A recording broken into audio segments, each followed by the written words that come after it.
Ayan guys, oh, meron na bumababang isa. Ito, bumababa na siya. Ayan, papasok, oh. Inakay ho yan. Ganyan po yung mga ibababa natin, silipin ho natin kung ano pa yung mga pwede natin kunin dito na bumababa na. Ayan, oh, sumisilip siya, oh.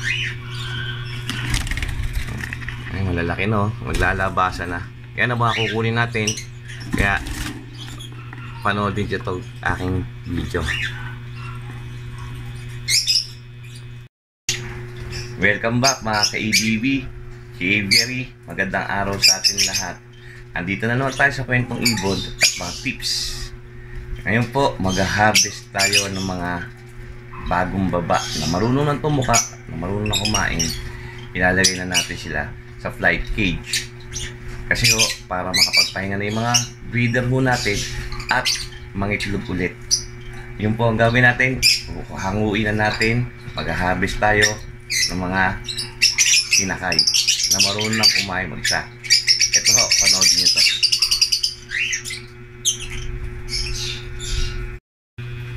Okay guys, ngayon ho, hulihin na ho natin isa-isa yung mga inakay para makapagpahinga na yung mga parents, mga breeder natin. Ito na natin. Madali naman hulihin yan kasi inakay. Ayan, huli lang tayo isa. Ay, pagsasama-samahin ko muna ho natin, lalagay natin dito sa bird carrier. Ayun guys, ito huliin natin to. Ano ito yan? Yung bayo o payuwing. Ayan, huli ko na.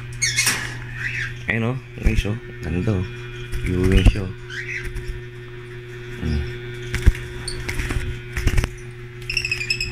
Ito natin ilalagay.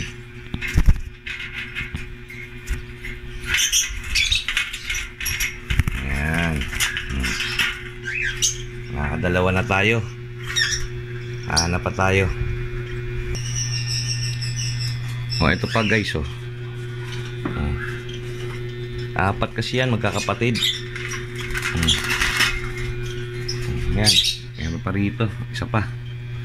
Kukunin na natin lahat to para makapagpahinga na to.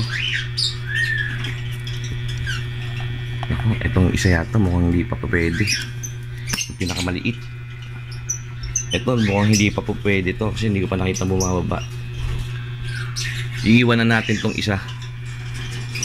Saka na natin to kunin. Lipe oh. Bunso. Yan kasi bunso. Ayan, iniwan na natin tong isa. Pero marami pa tayong kukuning ibon.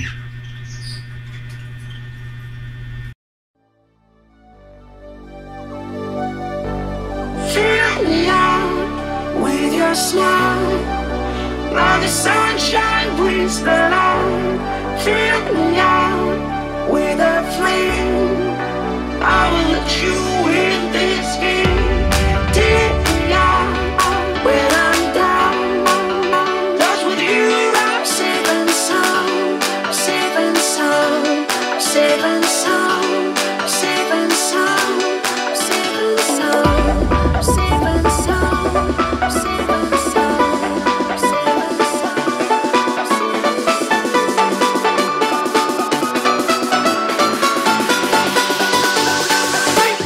Bring that beat back.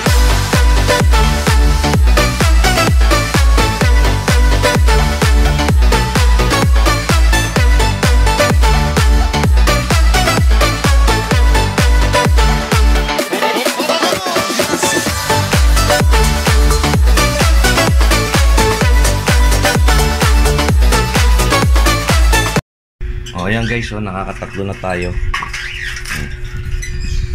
Nakuha na tayong tatlo. Kuha pa tayong isa, iniwan natin kasi kung hindi pa niya kaya, tsaka medyo payat para masubuan pa ng parents. Siguro isang linggo pa. Kaya kukuha tayo dito. Dito may apat natin. Ito bumababa na rito eh. Ayan oh. Ano sila? Ulihin natin. Ayun oh, may bumaba oh. Ito, ulihin din natin to. Ayan po.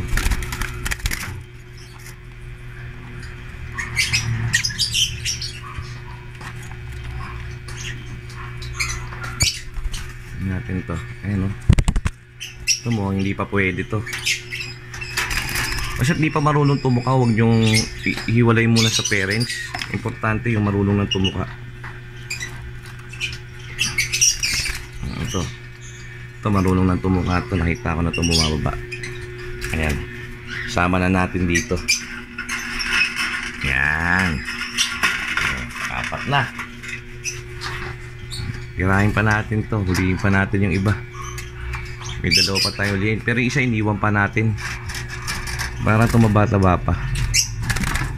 Yun. Yun. Ay. Ang liksi. Ilap.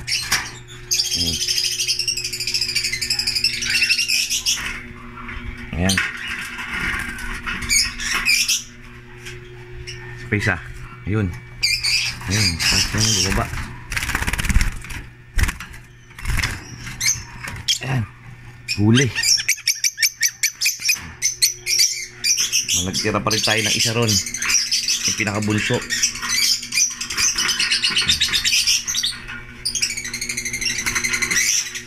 Ayan guys. May 6 na tayong nakuha oh. Diba? Okay, ayos na ayos. Dito may kukunin pa tayo. Dito guys, may kukunin tayong 2.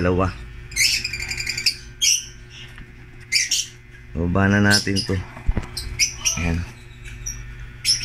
Kasi binubugbog na ng parents eh. Siguro mangingitlog na. Ayan. Ayan, may tama yung ulo. Binutuka na ng parents. Kaya kailangan natin siguro mangingitlog na yung parents. Kaya ginaganan niya yung ano niya, inakay niya. Asan isa na wala? Ang parents. Yun, bumaba, tumalon. Medyo madilim dito, against the light kasi dito. Ano to, kukunin na natin parehas to. Yan. Siguro ibababa natin mga 10. 10 ibon. Ayan. Meron na tayong 8. May 2 pa tayong kukunin. Pero doon sa likod to. Yun ang kukunin natin, yung 2 pa sa likod. Kasi bumaba na rin yun. Tapos yung iba, baka next week pa natin yung baba. Next week na. Ito 8 na. Dami natin. Punong-puno yung flight cage ko. Oh. Punong-puno. May kukunin pa tayong 2 doon sa likod. Ayan guys, dito may kukunin pa tayong 2 dito. Ito naman dito, may mga bata pa rin tayo dito. May 6 tayo. Ito puro may mga karga na pale palo. Ayan, mga sure split pale palo. May mga visual na pale palo rito. Dami nating ibon. Ayan. Pero dito may kukunin tayo 2. Kasi 10 lahat ang ibababa nating ibon. Ay, bumaba na isa. Uy, wala na rito. Wala na sa next box. Nasa baba na pala. Ayan o, yan ang kukunin natin o. Yan. Ay, hindi pala yan. Patay pala yan. Saan na yung kukunin natin dito? Yun. Yun. Mamaya may ilap. Yan. Kukunin natin. Mahirap uhuli ito ah. Pero, hayamot. Kukunin natin to. Yan, kukunin natin yan. 2 kukunin natin dito. Okay, dali lang, hulihin ko muna. O ayan guys, nahuli ko na itong isa. Ang tataba ng ibon dito sa loob. Kesa doon sa may, ano ko, doon sa may flight cage, doon sa may aviary ko, doon sa labas. Dito, ang tataba ng ibon, oh. Ang laki sila. Oh. Ayun, kunin ko pa yung isa. Parblo pala yung isa. Dito. Ito yung parents eh. Parblo. Isa. Huliin ko muna. O ayan guys. Parblo. O. Ha? Eto na ngayon. 10 na ngayon sila lahat dito. Ngayon ilalagay muna natin sa double cage. Kasi wala akong mapaglalagyan. Ayan 10. May natira pa ako rung ilang pa ba iba ako ron. May 4 pa yata. May bababa pa tayong 4. Next week na siguro yung 4. Kaya mo munang gumanda yung katawan. Gumanda yung katawan nila sa pagpapakain ng parents nila. Kasi yun yung mga bunso. Kasi pag tayo nagpa-itlog, mga 4 hanggang 6, kaya ang dami kagad natin yung basa. Sa ilang breeder lang yan. Ngayon lagay na dati sa flight cage to. Sa double cage muna. Temporary. Okay guys, ito na yung mga nababa nating ibon. 10 lahat to, 10 piraso. Mga bago na namang hango, harvest. Ayan. Ang dami nila. Punong-puno na yung ano natin dito, yung mga kulungan. Ngayon dito natin sila ilalagay. Temporary sa double cage. Yan. 10 lahat to. Dami, no? Ayan. Ito, ang ganda nito. Ganda. Marami pa tayong bababa. Sunod-sunod yan. Ito September. Baka may ibaba pa tayong 4. Yung mga iniwan ko pa.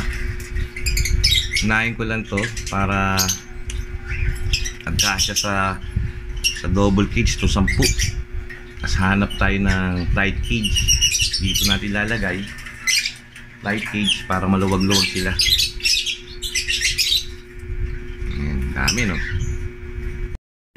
Okay, ngayon guys, ilalagay na natin sila sa flight cage. Yung flight cage ko, itong double cage. Double cage lang to kasi punong-puno pa yung flight cage natin. Maghanap tayo ng ano ron, pagpupwesto sa flight cage. Ayan, baba na. Ayan, baba na.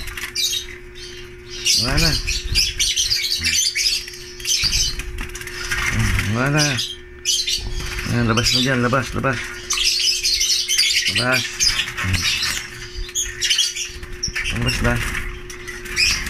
Ngayon, para maging independente na sila sa sarili nila. Ayan. Ayan na sila. Liliparan na, oh. Ayan na sila. Diba? Marunong na naman kumain yan, mabubuhay na mag-isa yung mga yan. Buhay na yan. Huwag lang madadali ng daga. Kasi mga bata pa to. Ayan. Okay guys, hanggang dito na lang po muna tayo. At sana po, huwag nyo pong kakalimutan i-share po to sa mga newbies, sa mga mag-ibon. Ito ang aking vlog para magkaroon sila ng konting kalaman sa pag-iibon. Okay? Kung yung sanang pabayaan at kakalimutan mag-like, share at subscribe. At pakipindot na rin ang notification bell para lagi tayong updated sa mga susunod kong video. Ayun. Maraming salamat po sa inyo. At God bless.